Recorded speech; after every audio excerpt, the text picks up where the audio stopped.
이 시간 베세메스로 가는 길, 베세메스로 가는 길이라는 제목으로 하나님 말씀 증거하겠습니다. 어린 시절 과학 시간에 뉴턴의 운동 제1법칙에 대해서 배운 적이 있습니다. 혹시 기억나십니까? 기억나면 이상하죠? 관성의 법칙입니다. 쉽게 말하면 움직이던 물체는 계속 움직이려 하는 거예요. 그리고 멈춰 있는 물체는 계속 멈춰 있으려고 합니다. 외부에서 어떤 힘이 작용하지 않으면 지금의 상태를 그대로 유지하려는 성질, 그게 관성의 법칙입니다. 예를 들면 2부 예배를 마치고 우리 교회는 이제 로비가 되게 막 이제 식사 준비로 바쁘겠지만 혹여나 아이들이 종이 비행기를 만들어서 휙 하고 날렸다고 생각을 한번 해 보세요. 어떻게 될까요? 아무리 아이가 신경 쓰고 잘 만들었다 해도 이 종이 비행기는 일정 시간 그 공간을 맴돌다가 뚝 하고 떨어지게 돼 있습니다. 왜냐하면 지구 중심에서 이 종이 비행기를 끌어당기고 있기 때문에 그래요. 이것을 우린 중력이라고 얘기를 하죠. 그런데 교회 로비가 무중력 상태라고 생각을 해 보십시오. 종이 비행기를 날립니다. 그러면 그 날린 비행기가 어떤 것에 부딪히거나 힘을 받지 않는 이상 일정 속도로 계속 날아가게 되어 있습니다. 이것이 관성이죠. 그럴 일 없겠지만 지구가 무중력 상태가 된다면 어떻게 될까요? 지금 그 수확하느라 많이 바쁘시죠? 포도 농사 짓는 우리 어른들 되게 고생이 많으신데요. 덕분에 제가 포도는 실컷 먹고 있습니다. 예. 포항에는 포도가 귀해요. 근데 김천에 오니까 주식 대용으로 이제 포도를 먹어야 할 만큼 은혜를 많이 베풀어 주셔서 너무너무 감사를 드립니다. 근데 만약에 지구가 무중력 상태가 되면 어떨까요? 이 거봉이나 샤인머스켓이 이제 어느 정도 익고 하면 아래로 뚝 하고 떨어지잖아요. 근데 가지에서 분리된 포도알이 중력의 작용을 받지 않는다고 생각해 보세요. 어떻게 될까요? 둥둥 떠 있겠죠, 그죠? 어떤 힘을 받기 전에는 계속 떠 있는 거예요. 너무 신기한 일 아닙니까? 이런 일은 없겠지만 참 신기한 일들이 우리에게 벌어지게 될 겁니다. 이런 게 관성이죠. 여러분, 우리 인생에도 이 관성이 존재합니다. 물체만 관성이 있는 게 아니라 우리 인생 가운데도 이 관성이라는 게 존재해요. 하나님을 모르는 사람은 원래 가던 방향으로 계속 가려고 합니다. 여러분, 우리가 그 사람을 붙들고 기도하고 애를 써도 그 사람들은 그들의 길을 가는 거죠. 이것을 성경적 용어로 표현하면 죄성이라고 얘기하기도 하고요, 자기중심성이라고 표현을 하기도 합니다. 에베소서 2장 1절에서 3절을 보면 하나님을 만나지 못한 사람들의 영적 관성에 대해서 설명을 해주고 있습니다.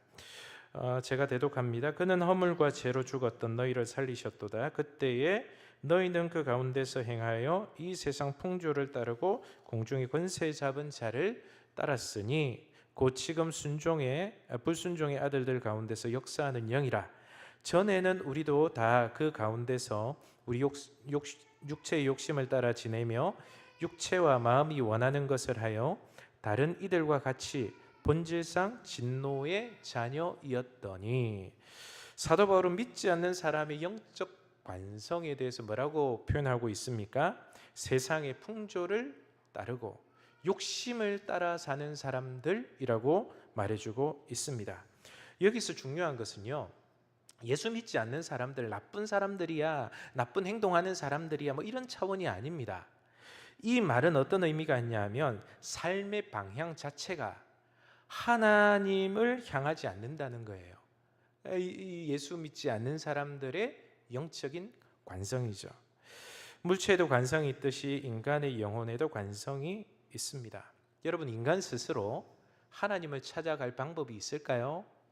죽었다 깨어나도 없어요. 하나님께서 은혜 베풀어 주지 않으시면 오늘 우리는 길을 잃게 되어 있습니다.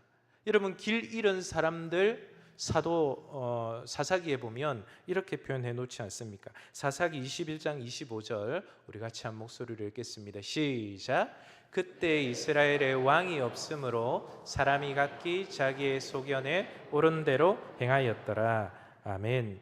하나님을 왕으로 모시길 거부하니까 어떤 일이 일어나요? 자기 멋대로 살아가는 거예요. 각자 자기의 소견에 옳은 대로 그렇게 행동하고 말하고 하는 겁니다. 그렇다면 우리에게 필요한 것은 뭘까요? 우리가 이 땅 살아가면서 꼭 붙들어야 할 것은 무엇이겠습니까? 강한 의지, 이 악물고 열심히 살아보자 하는 마음일까요? 아니에요. 우리가 진정 붙들어야 할 것, 우리가 가장 필요한 것은 뭐냐 하면 관성대로 살지 않도록 개입하시는 하나님의 은혜를 받아들여야 되는 거예요. 그래야만 이 영적인 그릇된 관성에서 벗어날 수 있습니다. 그렇지 않으면 우리는 계속 그릇된 인생을 살다가 결국 코끝의 호흡이 끝나는 순간 이 땅을 마감하게 되는 것이죠. 저의 고향은 어디겠습니까? 별 관심 없죠? 제 고향은 산청이라는 곳이에요. 산청 출신 계십니까? 아무도 없네요. 산청 출신이세요? 예배 마치고 이런 귀한 일이 이 기네스북에 오를 일입니다. 네, 포항 장성교회에서도 산청 출신 한 분도 못 뵀어요. 놀랄 일이에요? 산청 어디 출신이에요? 네, 나중에. 야, 신기하네요. 근데 이제 산청 얘기를 하려고 그러는 게 아니고, 목사님 산청은 뭐가 유명합니까? 이러면 제가 참 뭘 얘기해야 되나 고민이 많아요. 산청은 뭐가 유명할까요? 산, 청, 끝입니다. 매산자에 맑은 청자를 써요. 그러니까 산하고 물밖에 없는 곳이 산청이에요. 꽃감도 유명하고, 근데 아무리 생각해도 꽃감은 상주한테 밀릴 것 같아요. 안 돼. 아무리 생각해도 안 돼. 사과가 유명한데 또 사과는 뭐 영주나 뭐 이런 데 밀려요. 딸기가 유명한데 딸기도 고령에 밀리잖아요. 유명한 게 없어요. 산청은 산하고 청밖에 없어요. 산과 물이 유명한 곳입니다. 그런데 이 산청 옆에 가보면 함량도 있고, 여러분 아주 뭐 다른 해외 여행지 얘기하는 것 같죠? 네, 들어보세요. 산청 옆에 함량이 있고, 함량에서 조금만 더 가면 거창이라는 곳이 나와요. 아마 거창은 여러분들 조금 아시지 싶어요. 장포원에 바람 쐬러 그렇게 가잖아요. 그러니까 이제 거창에 가보면 이 거창도 산청과 다름없이 뭐 그 전형적인 농촌이에요. 그래서 대부분 사람들이 이제 농사짓고 그렇게 삶을 일궈가죠. 그런데 1900년대 말과 2000년대 초에 이 거창이 들썩들썩한 게 있습니다. 부동산 아니고요. 스포트라이트를 받은 게 있어요. 뭘까요? 고등학교 때문에 스포트라이트를 받았어요. 그 고등학교가 거창 고등학교예요. 전국에 공부 잘하는 아이들 거기에 다 보냅니다. 그 학교가 막 붐이 일어나요. 그런데 저는 거창고등학교를 보면서 뭐 서울대 얼마나 보냈냐, 뭐 그 연고대 얼마나 보냈냐, 뭐 상위 10위권 대학에 얼마, 이게 중요한 게 아니고 거창고등학교에 더 유명한 게 있었는데 그게 뭐냐면 직업 선택의 10개라는 게 존재했습니다. 그 10개 중에 여러분 다 아실 테니까 제가 전부 다 얘기 안 하고 5개만 추려서 한번 얘기해 드릴게요. 자, 거창고등학교 아이들에게 이제 가르친 10개 중에 5가지를 제가 선별해 왔는데요. 자, 한번 보세요. 여러분 자녀들에게 이렇게 가르치겠는지 한번 보십시오. 자, 첫 번째, 월급이 적은 쪽을 택하라. 여기부터 표정이 별로 안 좋으시네요. 연봉 많이 받고 돈 많이 벌어야 되죠, 그죠? 두 번째, 모든 것이 갖추어진 곳을 피하고 처음부터 시작해야 하는 황무지를 택하라. 자, 세 번째, 앞을 다투어 모여드는 곳은 절대 가지 마라. 네 번째, 여러분 굉장히 공감하는, 남자들은 공감해야 되는 얘기예요. 부모나 아내나 약혼자가 결사반대를 하는 곳이면 틀림없다. 의심치 말고 가라. 다섯 번째, 이 왕관이 아니라 단두대가 기다리고 있는 곳으로 가라. 여러분 어때요? 이 얘기 들으니까 어떻습니까? 여러분 자녀들에게 이렇게 가르칠 수 있겠어요? 그런데 거창 고등학교 졸업생들에게 학교에서 이렇게 가르쳤다는 거예요. 요약하면 이렇습니다. 너희들 신앙인이니? 그렇다면 세상이 추구하는 관성대로 살면 안 돼. 본성대로 따라 살면 안 돼. 본성을 거슬러서 그렇게 살아야 돼. 학교에서 그걸 가르친 거예요. 저는 이 직업 선택의 10개를 듣고 그때 참 감동을 받은 적이 있습니다. 여러분들 우리 자녀들 어떻게 가르쳐야 될까요? 좋은 직장, 돈 잘 버는 곳, 편안한 곳, 이게 아니고요. 믿음 생활 잘 할 수 있는 직장 고를 수 있도록 기도하시는 우리 운남의 성도님들 되시길 바랍니다. 아멘 적을 줄 알았어요. 여러분 사실은 믿음은 그런 거죠. 하나님의 사람은요 다르게 살아야 됩니다. 저도 다르게 살아야 되고요. 제가 다르게 살지 않고 세상 사람들과 똑같이 살아가면 여러분들이 벤치마킹할 목사가 어디 있겠어요? 부단히 제가 다르게 살기 위해서 십자가 앞에 무릎 꿇어야 합니다. 다르게 살아야 돼요. 그리스도인이 비그리스도인과 같은 길을 걷는다면 믿음의 길이라 할 수 없는 것이죠. 그리스도인을 믿음의 사람이라고 부르는 것은요, 그리스도인이 세상이 추구하는 길과 다르게 살아갈 때만이 믿음의 길, 믿음의 사람이라는 이름을 붙일 수 있습니다. 그런데 믿음의 길 참 쉽지 않아요. 인간의 본성은 연봉이 높은 쪽을 선호합니다. 그런데 본성을 거슬러 월급이 적은 직업을 선택해라. 인간의 본성은 장래성이 많은 쪽이에요.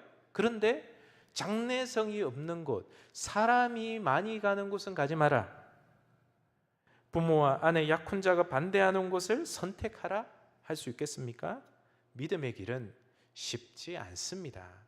원래 어려운 길이고 넓은 길이 아니라 좁은 길이 믿음의 길이에요. 본성이 방향을 만들고 반복된 본성은 관성을 만듭니다. 한번 따라 할까요? 본성이 방향을 만들고 반복된 본성이 관성을 만듭니다. 여러분 믿음의 본성을 회복할 수 있기를 원합니다. 이 본성이 관성을 만들어내는 거예요. 잘못되고 그릇된 본성이 계속 반복되면요, 이게 여러분 인생의 관성이 되는 겁니다. 그렇게 살면 안 되잖아요. 그런데 이게 의지대로 되지 않는다는 게 문제입니다. 본성을 거스르며 살아갈 수 있는 거 쉽지 않습니다. 길지 않은 인생의 여정에서 하나님이 없는 것처럼 살아가면 안 됩니다. 그릇된 영적 관성을 끊고 하나님의 뜻에 순복하는 저와 여러분들이 되기를 원합니다. 자, 오늘 본문은요, 하나님의 주권에 관한 이야기예요. 아마 이 본문을 통해서 말씀을 들은 적이 충분히 있으리라 생각됩니다. 이스라엘의 오랜 숙적은 블레셋이라는 국가였는데요. 이 블레셋이라는 국가는 어떤 국가냐면 예루살렘을 중심으로 많은 주변국들이 있었는데 굉장히 힘이 막강한 국가 중 한 국가가 블레셋이에요. 왜냐하면 이미 고대 때부터 히타이트를 통해서 지중해를 통해 철기 문명을 빨리 받아들였어요. 그러니까 사울 왕이 있었던 때 그 이스라엘 당시에 청동기 시대를 보내고 있었다면 이미 블레셋이라는 곳은 철기 문명이 들어와 있는 상황이었습니다. 최신식 무기를 가지고 있었죠. 그러니까 여러분 전쟁에 나가면 승전구를 울릴 수밖에 없는 거죠. 이스라엘의 오랜 숙적 블레셋은 현재 본문의 배경은 전쟁에서 이스라엘을 이긴 상황이고요, 언약궤를 뺏긴 상황입니다. 여러분 그들은 어떻게 생각했을까요? 고대 전쟁은 전쟁 무기가 좋아서 전투력이 좋아서 전쟁에 승리했다 패했다 이렇게 생각한 게 아니고요, 그 나라의 신과 이 나라의 신이 맞붙은 겁니다. 그래서 블레셋에 이겼다 그러면 블레셋의 신 다곤이 여호와 하나님을 이긴 게 되는 거예요. 이해되십니까? 그러니까 지금 블레셋 사람들은 우리가 믿던 다곤이 여호와를 이겼다라고 쾌제를 부르고 있는 그런 상황입니다. 그런데 블레셋 땅에 문제가 생겨요. 예전에 경험하지 못한 여러 재앙이 막 블레셋 땅에서 산발적으로 일어납니다. 사무엘상 6장 1절을 한번 보세요. 여호와의 괴가 블레셋 사람들의 지방에 있은 지 7달이라. 이 언약궤가 블레셋 땅에 머문 지 7개월 동안 재앙이 있었다는 겁니다. 여러분, 하루도 재앙을 경험하면 참 힘들죠. 우리가 지진을 겪거나 이러면 되게 멘붕이 오죠. 저도 포항에서 지진을 겪고 나서 저는 갔는데 지금까지 트라우마를 겪는 분이 계세요. 교인들 중에. 그만큼 어렵습니다. 근데 7개월간 지금 재앙이 임해 있는 상황입니다. 어떤 일이 일어납니까? 5장에 보니까 하나님은 다곤 신상을 엎으십니다. 그리고 블레셋 각성의 종기와 재앙을 내리시고요. 이 일을 통해 블레셋 사람들은 왜 이런 일이 일어났나? 이 땅에 왜 재앙이 일어났나? 조사단을 꾸려서 재앙에 대한 원인을 분석하기 시작해요. 그래서 그들이 했던 일이 뭔가요? 2절입니다. 우리 같이 한번 읽습니다. 시작. 블레셋 사람들이 제사장들과 복술자들을 불러서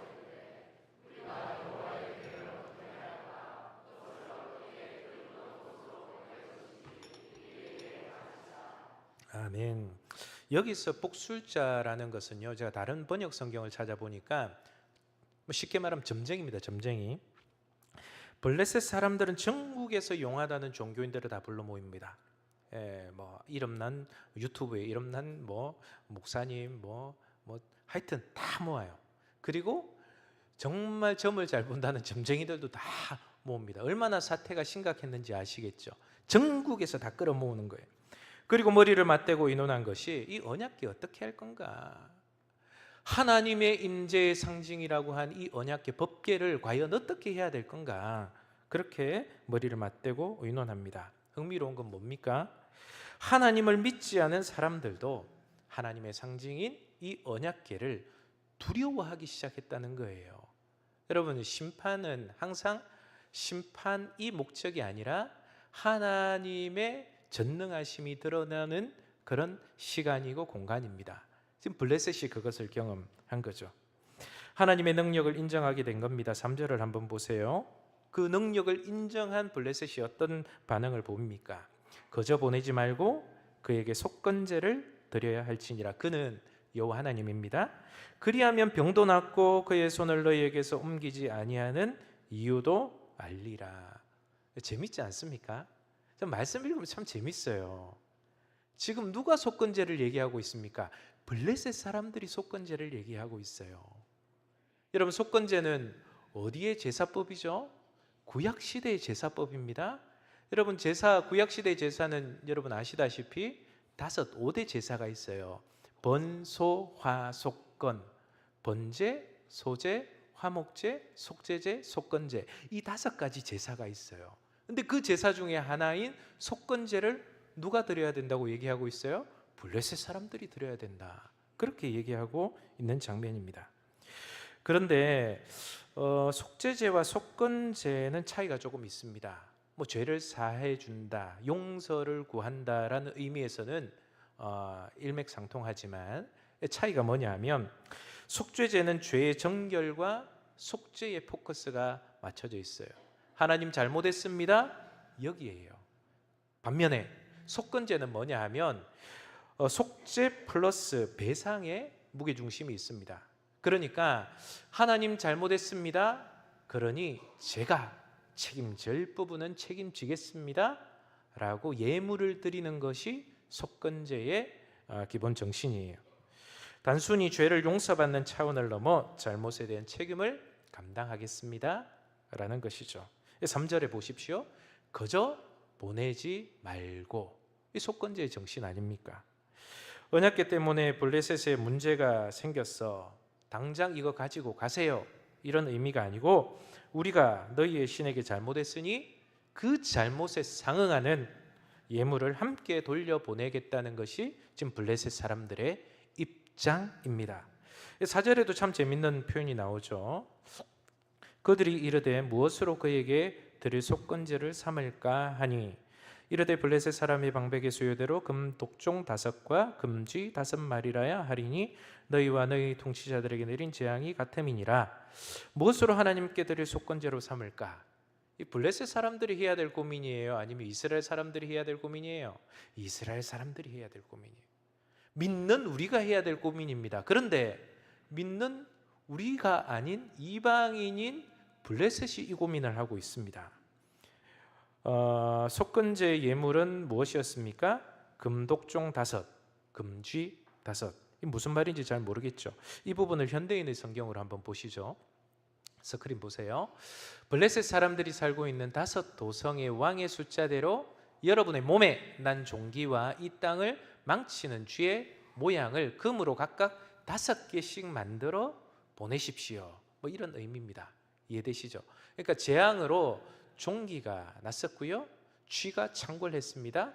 그런데 이것을 막기 위해서는 이 형상을 따라서 금으로 모양을 만들어 그것을 속건 제물로 드려야 된다, 이 입장을 취하고 있는 거예요. 그리고 6절을 보세요. 조금 더 망설일 이유가 없다고 말합니다.